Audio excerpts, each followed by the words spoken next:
그리고 아브라함은 이 신앙 중에 겸손한 신앙을 가졌습니다. 성경 창세기 18장을 보겠습니다. 창세기 18장.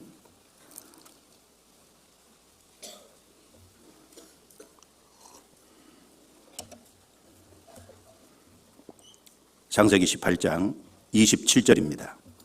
27절.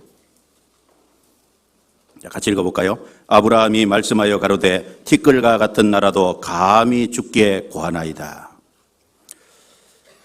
이것은 아브라함이 롯을 위해서 하나님 앞에서 기도를 하는, 중간에 도고 기도를 하는, 타인을 위해서 기도해 주는 게 도고죠. 도고 기도를 하는 내용입니다. 여기 하나님 앞에 자기를 표현하기를 티끌과 같은 나라도 감히 죽게 구하나이다. 자기를 티끌, 흙이라고 표현했습니다.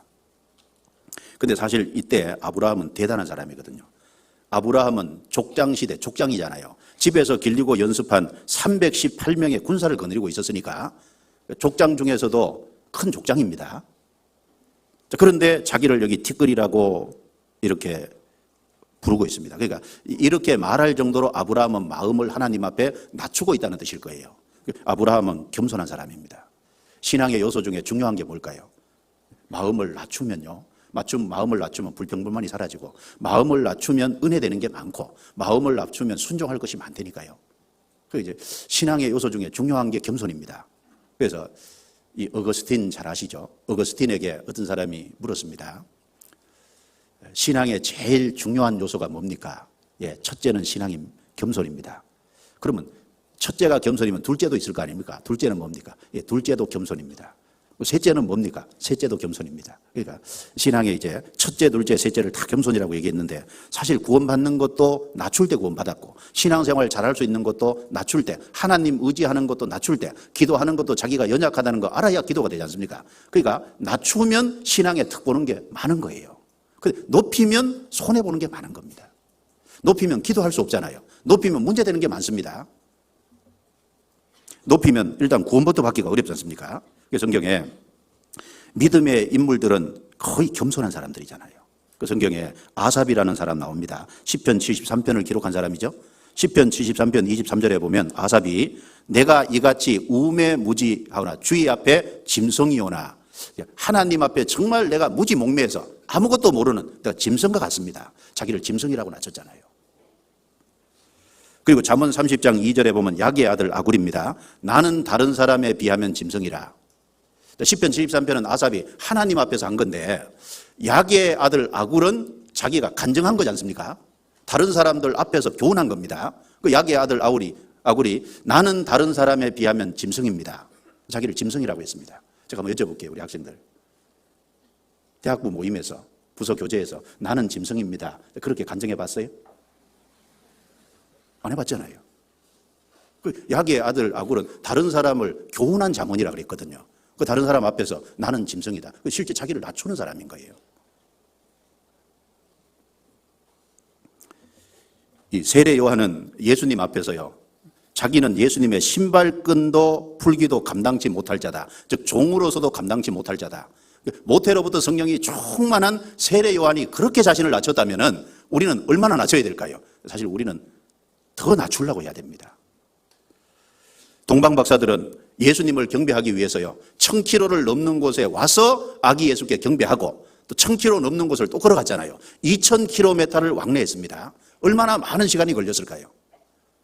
정말 그 예수님, 아기 예수가 정말 메시아라는 사실을 믿지 않았으면 결코 그런 일을 할 수 없었을 겁니다.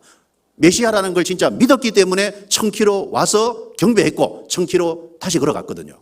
그러면 2000km 왔다 갔다 그런 게 메시아 경배하기 위해서 그 당연한 거지 않습니까? 더 멀리서도 갔다 와야 되잖아요. 예를 들어 주님이 저 부산에 왔다 그럽시다. 그러면 가야 돼요, 안 가야 돼요? 열일 제쳐놓고 가야 될 거 아니에요. 저 미국에 왔다 그럽시다. 가야 됩니까, 안 가야 됩니까? 진짜 오셨다면은 돈 모아서 가야 될 거 아니에요. 그렇지 않습니까? 이 다윗은 이제 왕이었습니다. 그런데 다윗은 왕이었지만 넘어지는 담과 흔들리는 울타리라고 자기를 표현했습니다. 왕이지만 자기가 정말 연약하다는 걸 알았어요. 그리고 나단 선지자가 죄를 지적할 때, 그러니까 마음을 낮추는 사람이니까 탁 꼬꾸라져서요, 자기 죄를 그렇게 철저히 얘기할 수 있었잖아요. 그런데 이 성경에 우시야 왕 같은 경우는 왕으로서 권력을 얻으니까 마음이 높아져서요. 자기 위치를 넘나들어서 제사장이 이제 해야 될 향단에서 분향하는 것을 자기가 하려고 하다가 아사랴 제사장이 80명을 데리고 들어가서 막았잖아요. 막았는데도 그걸 거부하고요. 기어코 분향하려고 하다가 하나님이 치시니까 이마에 문둥병이 들었지 않습니까? 평생 죽을 때까지 문둥병이 안 없었습니다. 이 사람이 맞춰야 되는 거예요. 그래서 자기 고집대로 살면 안 됩니다. 성경 빌립보서 2장.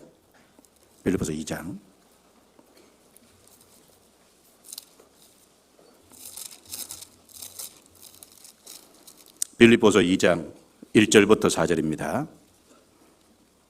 같이 읽어보죠. 그러므로 그리스도 안에 무슨 겉면이나 사랑의 무슨 위로나 성령의 무슨 교제나 긍휼이나 자비가 있거든 마음을 같이하여 같은 사랑을 가지고 뜻을 합하며 한 마음을 품어 아무 일에든지 다툼이나 허영으로 하지 말고 오직 겸손한 마음으로 각각 자기보다 남을 낫게 여기고 각각 자기 일을 돌아볼 뿐더러 또한 각각 다른 사람들의 일을 돌아보아 나의 기쁨을 충만케 하라. 여기 보시면 오직 겸손한 마음으로 각각 자기보다 남을 낫게 여기고, 이 교제 가운데서 가장 중요한 바탕이 뭐냐? 오직 겸손한 마음으로.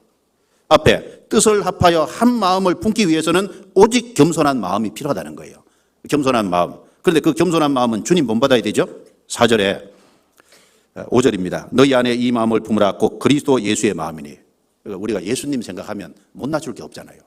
우리는 원래 피조물이니까 뭐 그렇다 쳐도 예수님은 원래 창조주지 않습니까? 창조주인데 그 창조주의 영광스러운 보좌를 버리고 자기를 스스로 비하해서 육체를 입고 이 땅까지 오셔서 낮추는데 어디까지 낮췄냐? 십자가에까지 낮췄거든요.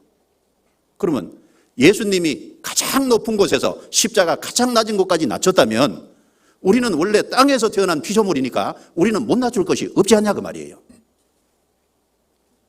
신앙생활 속에 마음을 겸손해야 돼. 아브라함에게서 우리가 본받은, 아브라함이 복을 받은 것도 이 마음이 겸손하니까 복을 받은 겁니다.